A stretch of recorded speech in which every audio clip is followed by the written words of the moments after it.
नाजरीन, मैं हूं आपका मेज़बान रफ़ीक कामरान। आज एक अहम इशू के साथ मौजूद हैं और हमारे स्टूडियो में जो मेहमान तशरीफ़ लाए हैं वो अमीन भट्टी साहब, चीफ एडिटर रोज़नामा हुकूमत इंटरनेशनल। आज उनसे भी बात होगी। उनके साथ जो दूसरे हमारे मेहमान तशरीफ़ फरमाए हैं वो ताहिर क्लासरा साहब, बहुत निगाह रखते हैं करंट अफेयर्स पे, सीनियर तज्ज़िया निगार भी हैं, सहाफ़ी भी हैं। आज हम अपने मेहमानों से बात करेंगे। पहले जो सवाल है ताहिर साहब आपसे है, ये बताइए कि आजकल जो पूरे मुल्क क्या बल्कि पूरी दुनिया को एक आफत ने अपनी लपेट में ले रखा है, कोरोना वायरस, उसके बारे में जहां पूरी दुनिया परेशान है, पाकिस्तान भी इस वक्त मुश्किल हालात से गुजर रहा है, क्या समझते हैं कि जो इक़दामात कोरोना वायरस के रोकथाम के लिए या उसके खात्मे के लिए पाकिस्तान की हुकूमत कर रही है, उसको आप किस नज़र से देखते हैं?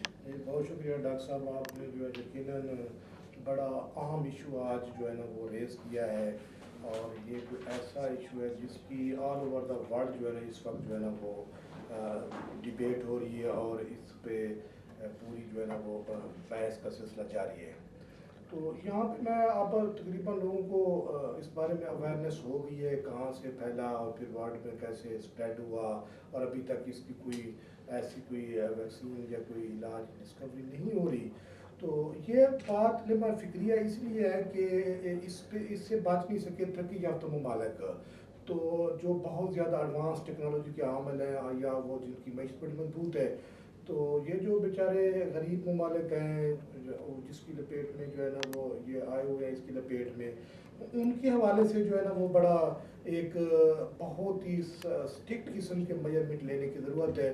और वर्ल्ड को स्पेशली जो है ना दुनिया को उन ममालिक के साथ खड़ा होना चाहिए।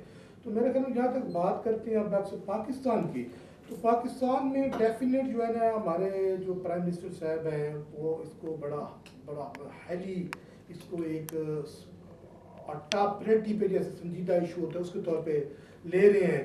और तमाम सूबाई हुकूमतें जो है ना वो भी इस मामले पे जो है ना वो पूरी सख्ती से जो है ना वो अमल दरामद कर रहे हैं। SOPs आपको पता है जो जारी हुए हैं कि ये एहतियात ही इसका वाहिद इस वक्त इलाज है। एहतियात के हवाले से बहुत सी कोशिशें जारी हैं, सूबाई लेवल पे भी, हुकूमती लेवल के भी, और महकमा हेल्थ से भी आपको पता है कि हाथ धोएं, डिस्टेंस करें, या फिर घरों में रहें। छुट्टियाँ कर दी गई हैं, एमरजेंसी नाफिज कर दी गई है, और जितना कुछ हो सकता है हुकूमत कर रही है। दूसरी तरफ इस चीज़ पे दे रहे हैं, ये जैसे जंगी बुनियादें होती हैं उस पर एक करेज ज़रूरत होता है, बतौर एक नेशन के तौर पे सामने आना पड़ता है, वो बड़ी आम ज़रूरत है। इस वक्त ये नहीं है कि फला फॉल्ट क्यों हुई, मेजरमेंट क्यों नहीं लिए गए। इस वक्त जल्दी समझ गया कि हाँ जी ठीक है, we are prepared, we are the nation, we will face, और हम इससे निकलेंगे। दुआ करें जो वहाँ कर रहा है, जिसको है कि वो थोड़ा बहुत कुछ इस वक्त जैसे जहाँ हुकूमत नहीं पहुँच सकती, कुछ मास्क हैं, दीगर चीज़ें हैं वो कर रहे हैं, इस तरह ये इससे देखिए, एहतियाती तदाबीर के हवाले से तो बहुत सारे प्रोग्राम भी चल रहे हैं सोशल मीडिया पे, टीवी चैनल्स पे, अखबारात में बहुत सारी अवेयरनेस दी जा रही है लोगों को। लेकिन क्या समझते हैं आप कि अगर एज ए कौम, एज ए पाकिस्तान, क्या वो इस आफत का मुकाबला जो जिस तरह हम कर रहे हैं और जिस तरह लड़ रहे हैं इस मुसीबत से, किस तरह सोचते हैं कि ये मोराल जो है इस वक्त जो हमारी कौम का, हमारे अवाम का, वो इससे आप मुतमईन हैं कि अप है और कोई खौफजदा नहीं है? जिस तरह दूसरे मुल्कों में एक खौफ की फ़ज़ा है, यहाँ पे नहीं है। लोग इस चीज़ को इतना सीरियस नहीं ले रहे, लेकिन एहतियाती तदाबीर भी चल रही हैं, इलाज भी चल रहे हैं, और हुकूमत अपने तमाम तर सलाहियतों के साथ उसको कंट्रोल करने की भी कोशिश कर रही है। क्या समझते हैं आप, ठीक है?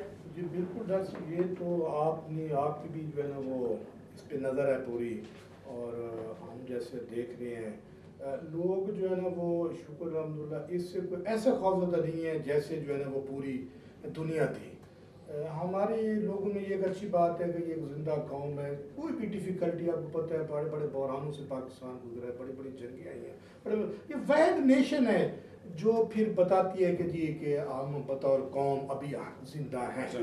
बहरान कोई है, चाहे वो फाइनेंशियल आया, चाहे वो कुछ और डिफ़िकल्टी है, इन्होंने मुकाबला किया। अब ये चूंकि एक लोग जो है ना इस चीज़ को ले रहे हैं संजीदगी से, लोग इस चीज़ को समझ रहे हैं कि हमने इससे कैसे बचना है, लोग कार्डन ऑफ भी हो रहे हैं, लोगों ने जो हुकूमत की SOPs हैं उसके मुताबिक भी चल रही हैं। और ख़ास तौर पर मैं यहाँ अप्रिशिएट करूँगा हमारे डॉक्टर्स, वो बड़ा काम कर रहे हैं, महदूद वसाइल में काम कर रहे हैं। डॉक्टर क्या है जनाब, हर जो मुलाजमीन हैं जितने भी हैं वो तमाम जो है वो अपने अपने फ़राइज़ अदायगी में वो पूरी कोशिश कर रहे हैं। हमारे जो स्टूडियो में दूसरे मेहमान हैं उनसे सवाल करते हैं। भट्ट साहब, जिस तरह बिलावल ने रात को एक बयान जारी किया कि हम इमरान खान के साथ हैं, हम इकट्ठे मिलके इस मुसीबत का जो है वो सामना करेंगे और इसको जो है इसके खिलाफ जो जंग जीतेंगे, किस नज़र से देखते हैं कि क्योंकि सारी अपोजिशन हुकूमत के साथ खड़ी है, तो आप क्या समझते हैं कि तमाम जो इक़दामात किए जा रहे हैं वो बेहतरी की तरफ जा रहे हैं? जी देखें, ये बड़ी एक खुशाइन बात है कि जैसे बिलावल भुट्टो का ये बयान आना, ये बड़ी एक खुशाइंद है कि अपोजिशन जाती इख्तलाफात खत्म करके तो ये इकट्ठी हो रही है। तो बज़ाहिर कौम हमें ये तस्लीम भी करना चाहिए और इसको आगे लेके चलना चाहिए। ये आफत है, ये पूरी दुनिया में आई है, ये पाकिस्तान में भी आई है और इससे हमने लड़ना है, डरना नहीं है। बिल्कुल। अब भट्ट साहब, जिस तरह अफगानिस्तान की जो सरहद है वो खोल दी गई है, आप क्या समझते हैं, इसमें आपकी क्या राय है कि ये ठीक है फैसला? देखें, वजीर आज़म पाकिस्तान ने आज जो ऐलान किया है पाक अफगानिस्तान सरहद खोलने का, तो उसमें यह था कि अशियाए खुर्दोनोश जो है वो उधर कम हो रही थी, तो इस हवाले से ये सरहद जो है ये खोली गई है। बल्कि आज 125 ट्रेड कंटेनर जो है वो अफगानिस्तान जाएंगे अशियाए खुर्दोनोश लेके।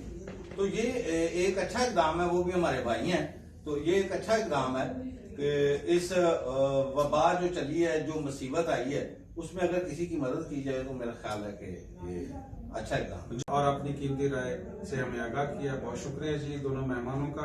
इंशाल्लाह कल दोबारा किसी नए इशू के साथ मुलाकात होगी, तब तक के लिए हमें इजाजत दीजिए। अल्लाह हाफ़िज़।